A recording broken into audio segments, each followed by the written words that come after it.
আমি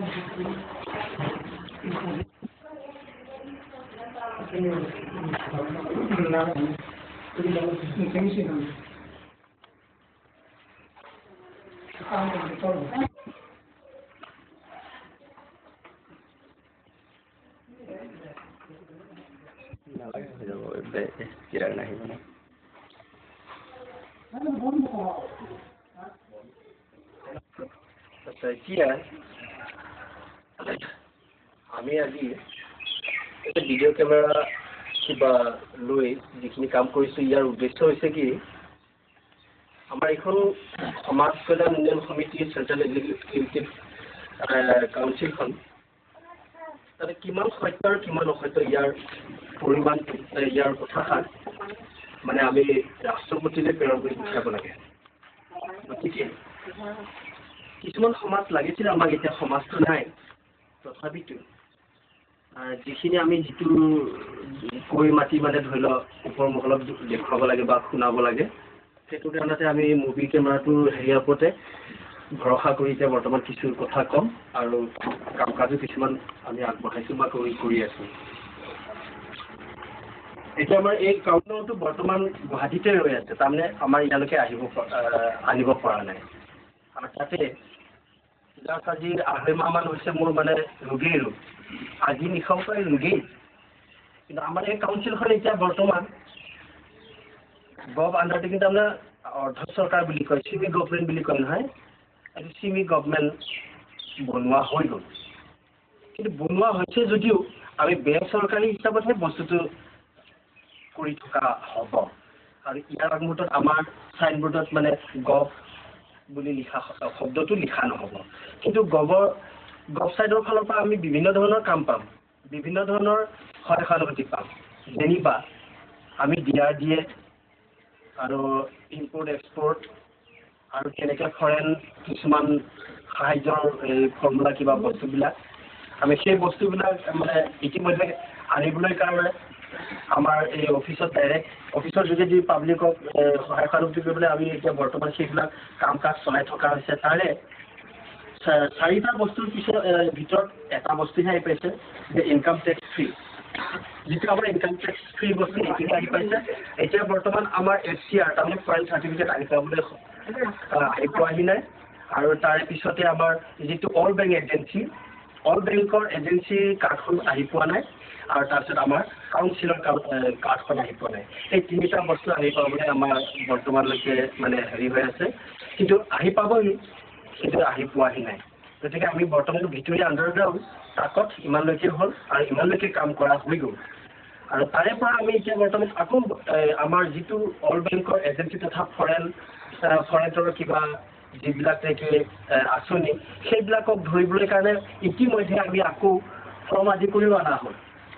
সেই ফৰ্মবিলাক বৰ্তমান আমাৰ হাততে আছে। কাৰ্ডখিনি আহি পালে বুলি ক'লে আমি সেই বস্তুবিলাক খুব ততালিকে কৰিব পাৰিম। আৰু এই বস্তুটো আজি আমি এই যে বনাবলগীয়া হৈছে তাৰমানে সেইফালে ৰাষ্ট্ৰপতিয়ে মানে খুজি পঠিয়াইছে। ৰাষ্ট্ৰপতিয়ে খুজি পঠোৱাৰ কাৰণতে আমি আজি এইবিলাক কৰিব লগা হৈছে। আজি আমি ইমান এটা ইয়াত বহলাই নকওঁ, কিন্তু যে আমাৰ এই অফিচৰ কাম কাজ কিমানলৈকে আগবাঢ়িছে খালি এইখিনি কথাই। গতিকে আমি কাৰ লগত যোগাযোগ কৰা হ'ল, ইতিমধ্যে আমি আমাৰ লোকেল কাৰ্বি আংলং ডিচিৰ লগত যোগাযোগ কৰা হ'ল, স্মাৰক পত্ৰও দিয়া হ'ল যে কাউন্সিল ৰূপান্তৰিত কৰা হ'ল বুলি। আৰু গুৱাহাটী সেই কামৰূপ ডিষ্ট্ৰিক্টৰ ডিচিৰ লগতো যোগাযোগ কৰা হ'ল। আৰু যোৱাকালি DIGৰ লগতো যোগাযোগ কৰা হৈ গ'ল। এতিয়া বৰ্তমান আমি ৰাষ্ট্ৰপতিলৈ ফেচ কৰি পঠিয়াম এই দিশসহ কেনেকৈ তেওঁলোকে তাতে ভাল বেয়া এইবিলাক বস্তু চাই কৰি কি দিয়ে কি নিদিয়ে বা কি বুজি পাই নাপায়, আমি কি কাম কৰিছোঁ কৰা নাই সেইবিলাক কিছু উঠাই কৰি পঠিয়াব লাগে। এতিয়া তেনেকৈ আমি পুৰণটুকীয়া কিছুমান কাম কৰি থোৱা আছে, সেই কামবিলাক আজি মানে কেইটামান উঠাম আৰু কেইদিনমানৰ পিছতে আৰু এখন উঠাম, তেনেকৈ 2খন দিশ বনোৱা হ'ব আমাৰ। এতিয়া আমাৰ প্ৰথমতে আজি আমি বনৰাজ যিটো ৰাস্তা দিছোঁ আমাৰ অফিচৰ ফালৰ পৰা 1 কিলোমিটাৰ, সেইটোত আজি সেইটো উঠোৱা হ'ব। আৰু ছেকেণ্ড ৰাউণ্ডতে আমি সোণপুৰা হাইস্কুলত যে চাইকেল ষ্টেণ্ড এখন দিয়া হৈছে, চৰকাৰী অনুষ্ঠান সেইখন। আজি চৰকাৰে কি কৰিছে বা আমি কি কৰিছোঁ সেই বিষয় লৈ সেই বস্তুটো মানে ওপৰ মহলত জানক বুলি আমি সেইটো উঠাই কৰি দি পঠোৱা হ'ব। তাৰপিছতে আমাৰ এই অফিচৰ কি ৰুল ৰেগুলেশ্যন সেইবিলাক বৰ্তমান উঠাই থকা হৈছে বা এই বৰ্তমান জাষ্ট এয়া কৰি থকা হৈছে। গতিকে আমাৰ ইয়াত কাম এইখিনি হৈ গ'ল যে আমাৰ এখন ৰিকগনাইজ কাউন্সিল অফ ৰেডি হৈ গ'ল। ইয়াৰ পিছতে আমাৰ কিছুমান পাব্লিকক বিনামূলীয়া সাহায্য দিবলৈ কাৰণে যিটো কৰা হৈছে সেইখন হৈছে ফৰেন চাৰ্টিফিকেট। ফৰেন চাৰ্টিফিকেটখনৰ কাম কাজ কৰা হৈ গ'ল, কিন্তু বস্তু আহি পোৱা নাই। আৰু চৰকাৰী আমি যিবিলাক ইনকাম টেক্স দিব লাগিছিল সেই ইনকাম টেক্সটো ফ্ৰী হৈ গ'ল, সেইখন কাৰ্ড আহি পালে। সেই কাৰ্ডখন মোৰ লগতে আছে এতিয়া বৰ্তমান, সেইখন মানে কৰা হৈছে।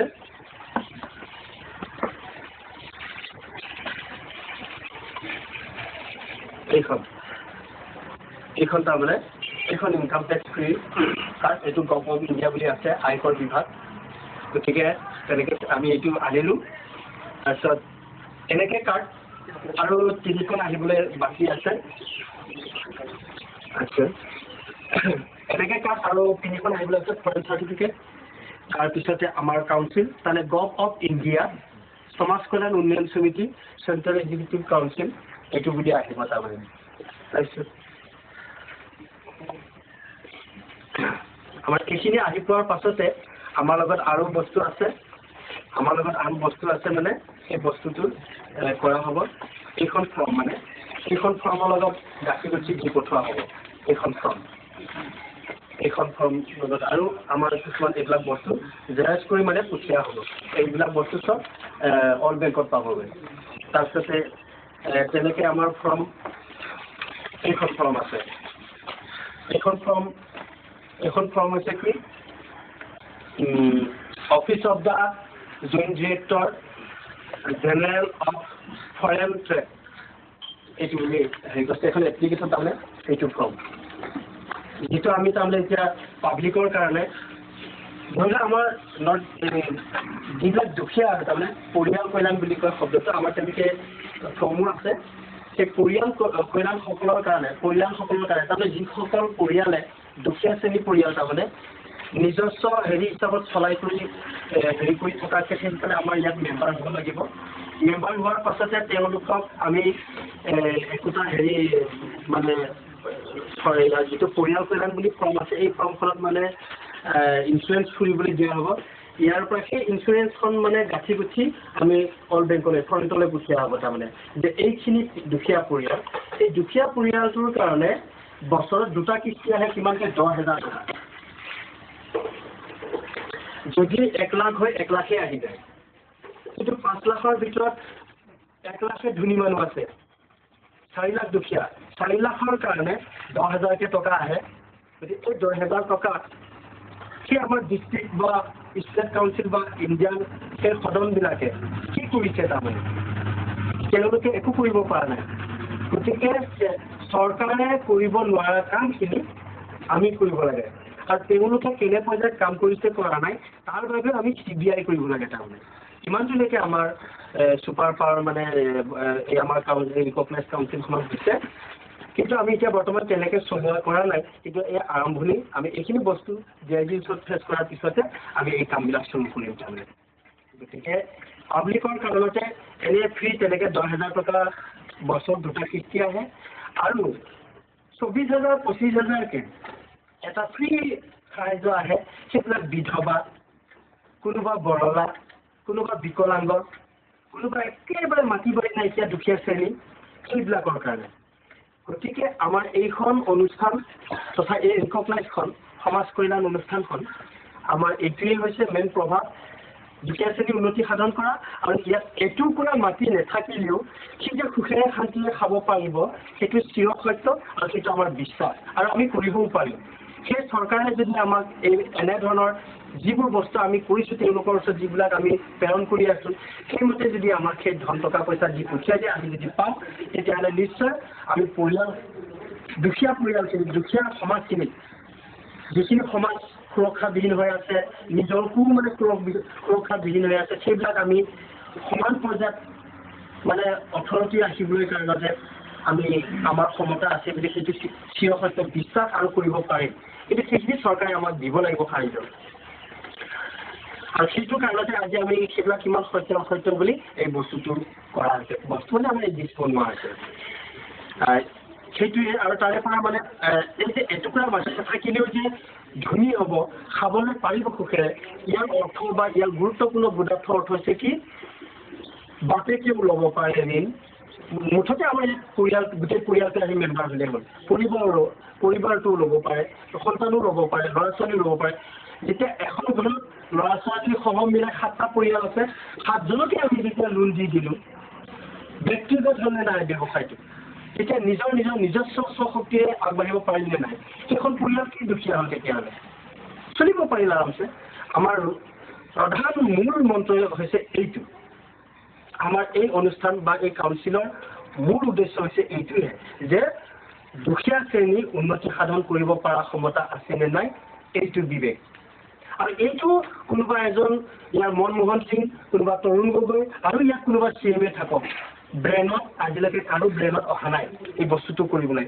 মানে কি অল বেংকৰ যিজন মেইন মানুহ তথা যেতিয়া জইণ্ট ডিৰেক্টৰ আৰু এই ৰাষ্ট্ৰপতিৰ লগত যেতিয়া মোক জইন কৰি দিয়ে কৈছে মই দুখীয়া শ্ৰেণীৰ উন্নতি সাধন কৰা এইটোতে ঘচকে ধৰি ল'লে কথাটো আপুনি দুখীয়া শ্ৰেণীৰ উন্নতি সাধন কেনেকৈ কৰা যায় দুখীয়া শ্ৰেণীৰ উন্নতি সাধন মই কৰিব পাৰিম যদি আপোনালোকে সহানুভূতি কৰে যদি আপোনালোকে নকৰে মই ক'ৰ পৰা কৰিম তথাপিতো দেহক খাটি হ'লেও নিজৰ তেজ বিক্ৰী কৰি হ'লেও মই 12টা পৰিয়ালক একেবাৰে মাটি বাৰী নথকা মানুহক মই 1 লাখ টকাৰ মানুহ বনাই দিব পাৰিম এইটো মোৰ চিৰসত্য আৰু মোৰ বিশ্বাস আছে আৰু মোৰ সাহসো আছে আৰু ইয়াৰ আগমুহূৰ্তত আজি 5 বছৰে দুখীয়া মানুহক আমি ধনী কৰি দিয়া তাৰ প্ৰুফ আৰু প্ৰমাণ পত্ৰ আছে এটুকুৰা মাটি নথকা মানুহ আজি ৰাইচ মিল লৈ খাই আছে এটুকুৰা মাটি নথকা মানুহ আজি গাড়ী দৌৰাই আছে কাৰ দ্বাৰা হৈছে তেওঁলোকক খুজিলে নিশ্চয় ক'ব যে এজন এনেকে লোক আছে